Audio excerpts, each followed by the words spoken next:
I just want to know more about CBD. That's why we're at the CBD convention here in Las Vegas, California. Again, Carmel Humphrey here. Right now we got Mark Spoone from American Hemp Ventures. How you doing, Mark? Doing well today, man. Thanks for coming through, man. Thanks for the invite. How you enjoying the show so far? You know, it's been a great show. Met a lot of good people. Yeah. Learning a lot about the latest trends on the vape side of things, and just been a really educational opportunity. We've had a good time. Love it, love it. So tell our followers here, I just want to know more about American Hemp Ventures. So American Hemp Ventures is a publicly traded company. Our primary focus is really on hemp genetics. Okay. We believe that everything in the hemp space really starts with a seed. So we spend a lot of money every year focusing on developing what we call stable hemp genetics. Okay. One of the big challenges in this country is that hemp was an illegal crop for so many years that we lost the core basics of what the genetics were. So we've been spending about $1.5 million a year with a specific focus on developing stable hemp genetics. Okay. We want to develop prolific plants that have those qualities that everybody's looking for. High CBD content, high CBG content, high CBN content. We also want to make sure that the American farmers who are ultimately going to be farming this stuff, they know what they're going to get. If you look at corn or wheat or soy, when you plant that, you know what your outcome is. Yeah. Hemp hasn't gotten there yet. We're reintroducing it. We're creating that stability. At the end of the day, we're really here to make sure that whatever people plant, they're getting a nice quality, consistent product out of the back end so that it makes all these other products capable. Sure. So there's a lot of like misinformation about hemp, marijuana, cannabis. Clear that up a little bit for some of our followers who don't know about the whole industry at all. So generally, I mean, we always start off with a very basic example of the difference between hemp and marijuana is essentially one individual compound. 200 plus compounds. THC is a defining differentiator. The analogy we talk about quite a bit is you can have 3 different kinds of coffee plants, an Arabica, a Jamaican Blue Mountain, and a Costa Rican blend. They're all coffee. One might have 6% caffeine, one might have 2%. That's the fundamental difference between hemp and marijuana. It's just that one compound in the content. Okay. So from our standpoint, our focus is exclusively and solely on the hemp side of things. Hemp is an agricultural crop. It's a commodity. It's no different than every other agricultural crop out there. The fundamental difference is it hasn't been in the marketplace for 80 some odd years. Right. We're just getting it reestablished now. Yeah. So our goal when we created the company was to really focus on reestablishing hemp in the American agronomy. Sure. The opportunity to change and impact farmers' lives, people's lives, using hemp as a core foundation, we think is a critical component to what's really going to change the overall economics of agriculture in this country. And I know we've heard a lot of this with the different companies here and businesses here talking about specifically hemp.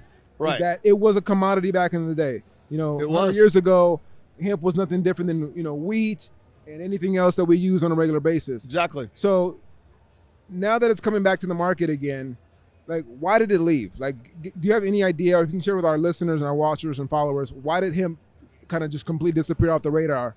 So very interesting. There's a lot of varying theories, but the core theory really behind it is William Randolph Hearst was the primary owner of about 75 to 80% of the media content in the 1920s. Yeah. There was DuPont as well.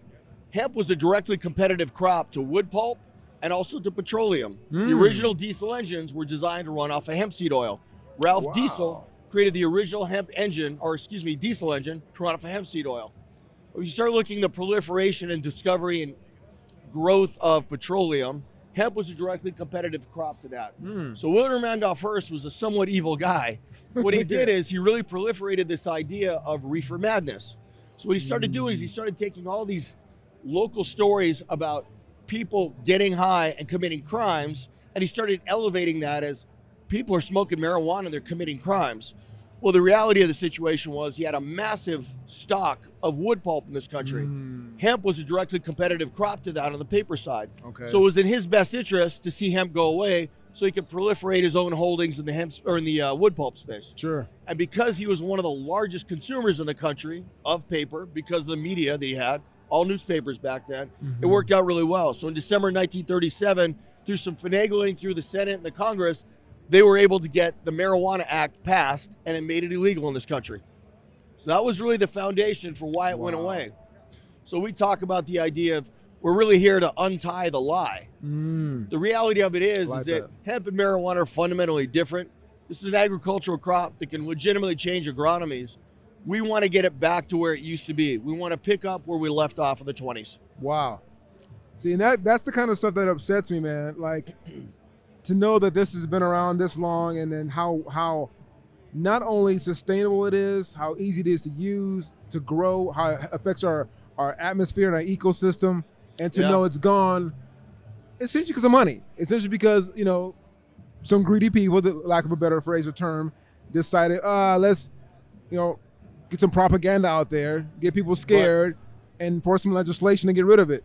Yeah. But like, it really is such an amazing crop, and the fact that our original Constitution was on it, Betsy Ross sewed the first flag made out of it. So it's really in the fabric, literally in the fabric of our nation. Yeah. But it's not been around because of money. It's just crazy. So now American Hemp Ventures is coming through. What products are you guys focusing mainly on and using hemp?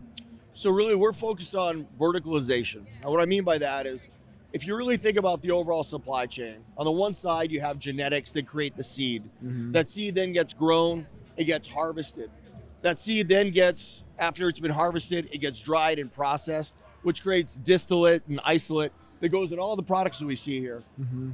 What comes out of that is ultimately that consumer product. So we have this full life cycle spectrum of genetics on one end and product on the other. Okay. So our primary focus is really on redefining and creating novel genetics that we know are going to produce products at the very end that have a high value for the consumer.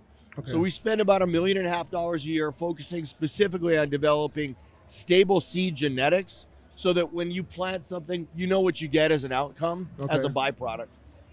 Analogy I give people all the time is if you ever drive by a cornfield, every single stalk of corn looks exactly the same, right? They're all within just a quarter inch, half inch of each other. Mm-hmm. If you drive by a hemp field, it's very different. You get some really big plants, you get some really small plants, you get a lot of plants that didn't make it.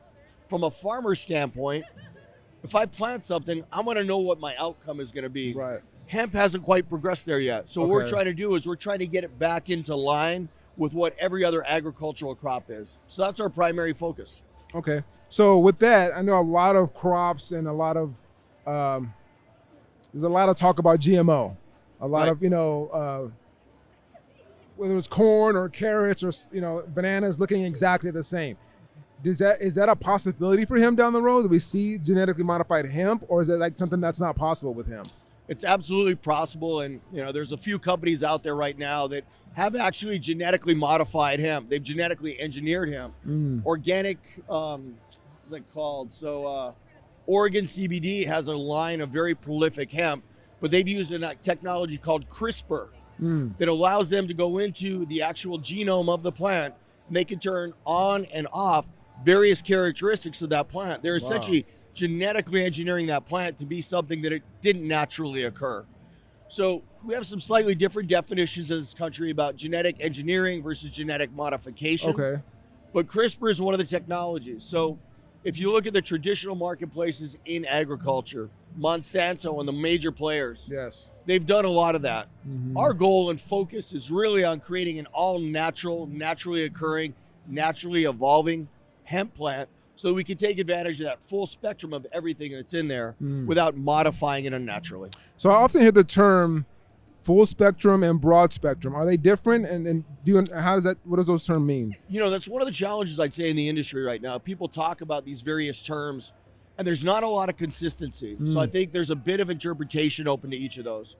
Our interpretation of full spectrum, it's a bit of a misnomer. You can plant 5 plants and they're all going to be slightly different. Sure. So we try and focus a bit more on whole plant extraction. We use the whole plant. Your plant might be slightly different than mine, but we're using the whole thing that Mother Nature created. Sure. Right? So broad spectrum is generally something that you'll extract and you'll have a distillate. You might add some additional CBD or you might add additional terpenes to that to create a broader spectrum. Now, it doesn't mean that it's not naturally occurring. It just means that we've probably modified that in some form or fashion. Okay. Then you have the other piece of the equation, which is an isolate, where we take that individual compound, we separate that out into its own bucket. Okay. So a CBD isolate has some value and merit, but we think you're losing some of the value of that whole plant. Okay. So our focus is always on whole plant extraction.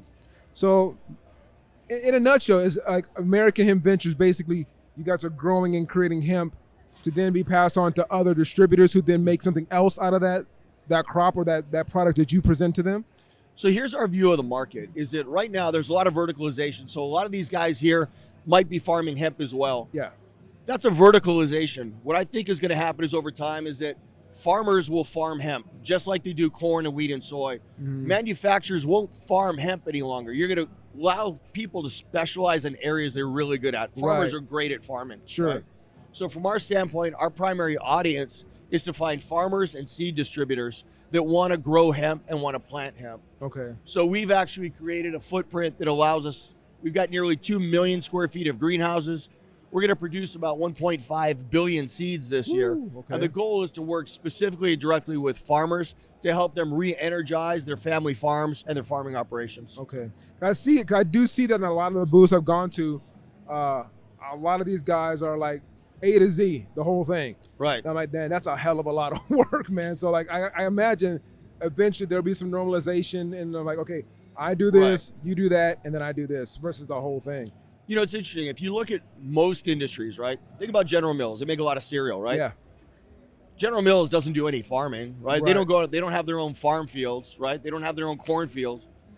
They don't even do very much processing. They're predominantly a marketing company, right? So they'll create a formulation and the marketing behind it.